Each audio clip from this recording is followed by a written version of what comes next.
My name is Matthew Wilkes. I'm a reader in psychology at the University of Edinburgh, and I do research on a whole range of topics related to the moral circle, so who we do and don't think of as worthy of moral concern and the factors that contribute to that. So whether that's factors about the entity that we're judging or the person making the judgment, as well as people's beliefs about things that are natural and unnatural, people's attitudes towards cultured meat. So a whole range of things, really. I think it's really hard to know what is and isn't impactful or what will be impactful. The reason I'm interested in these questions is it feels like there's a lot of work trying to look at interventions and ways that we can improve people's attitudes, and I think these are important, but often it's very challenging to change attitudes, whereas I think if we can learn a little bit more about the base knowledge of what we're working with, what kinds of people have expansive moral circles, what kinds of things lead to expansive moral circles, then that might be able to help us develop better and kind of more fine-tuned interventions.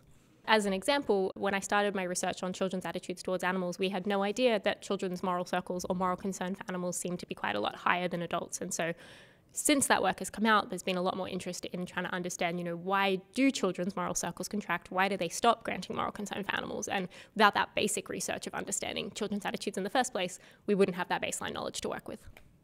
One of the things that feels really important is that we've seen that these interventions are really challenging. So it's very difficult to get people to change their diet or change even their dietary intentions in some cases. And you have this big discrepancy between what people say that they want to do or report caring about animals, but then what they actually do and the way they behave is often quite inconsistent. And so I think if we can find ways to reliably encourage people to reduce meat consumption or to increase moral concern for animals, that feels really important. But I think we need to be a little bit more targeted in the way we do that. So there isn't going to be, in my view, one intervention that works for everybody. And so we need to sort of understand a combination of what kinds of interventions work with certain kinds of people and what about prior experiences and things like that, which are really, really hard to study experimentally, right? Because you're looking for group level effects. But I think the reality is we need to be a little bit more tailored. So trying to figure out how to move in that direction feels like something really important.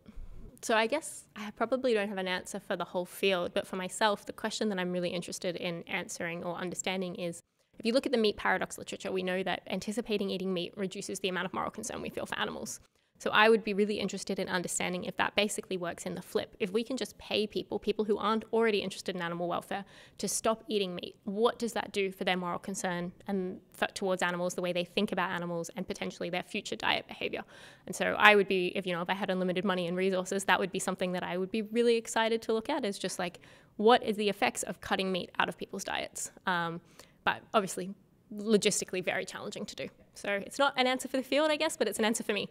Oh, I do have another answer that you might prefer, which would be, I think another thing that the field is starting to pay more attention to, but it's not been as focused on as meat reduction, is the idea of transferring people from, rather than asking people to give up meat, to transfer to a plant-based or ideally a cultured meat alternative. So looking at, what we can do to really get people on board with these alternate products. And there's been, more and more research trying to understand that, but I think that's something, especially once cultured meat is more widely available, that we could really focus on. And to me, that feels like probably the most promising avenue to moving away from reliance on large-scale animal farming. My name is Bob Fisher. I am a professor of philosophy at Texas State University and a senior researcher at Rethink Priorities, among several other identities. These days I am mostly working on two things. One is how we get animal welfare to be represented in benefit cost analysis, and the other is invertebrate welfare. So I'm particularly interested in two things, trying to figure out where academics can make a difference. And I think with respect to the benefit cost analysis work, the idea is essentially there aren't that many ways to influence governments, but one of the ways that you can influence them is sort of through the back door of economic analysis. And if you can get animals represented in those analyses, then that's the way that we might be able to shift government action regarding animals. And with respect to invertebrates, essentially the thought there is that they are so neglected and they are so numerous that drawing some attention to this issue is important, just because of the chance that they've been unjustly, unfairly neglected. I think probably in most cases the reasons why people don't take seriously the grave harms that we're causing to animals is because they look away. And if people actually take a serious look and sit with then it's very hard not to take the issue seriously. So that's what I would push toward. I think probably the single most important thing is to be willing to think harder about the marginal impacts of your actions. So there are a lot of advocacy strategies that feel good, and that they're appealing from an emotional perspective. It feels good to raise your fist and protest. It feels good to, engage in public campaigns, public demonstrations, because we have a lot of justifiable anger at the way the world is constructed and we want things to change. But I think a lot of the hard work of advocacy is being willing to say, I'm not going to do the thing that feels good, and I'm going to think about what is likely to have the largest impact on the margin. Where is the spot where I personally can make the largest difference versus how can I join a thing that it feels good to join? So I think that we are so rife with blind spots that it's very difficult to identify a single one. When I think about animal welfare science in particular, which is the thing that I think about the most, we've focused so heavily on a handful of species where there is a lot of work on what's good and bad for chickens and what's good and bad for pigs. And we have almost entirely neglected a huge range of other species with respect to anything other than production-relevant characteristics. In other words, we know not just how to make a chicken grow faster, but we know what would make that chicken's life better and worse in a production context. With respect to many other species, lobsters, crabs, bees, many fish, etc., the only things we know are really about how to make them grow muscle more quickly. And we don't really know about what their preferences are, what kind of environments they would flourish in, what the signs of stress are, etc. And so distinguishing production-relevant metrics from welfare-relevant metrics is really important and is largely neglected in many, many species, in fact, the most numerous species.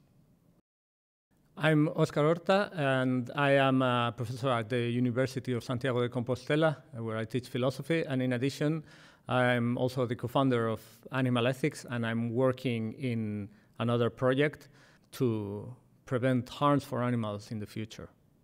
I work on neglected animals, such as small animals like invertebrates, wild animals who are basically the majority or almost the totality of all the animals that exist, and also animals who will live in the future and will be affected by our present actions.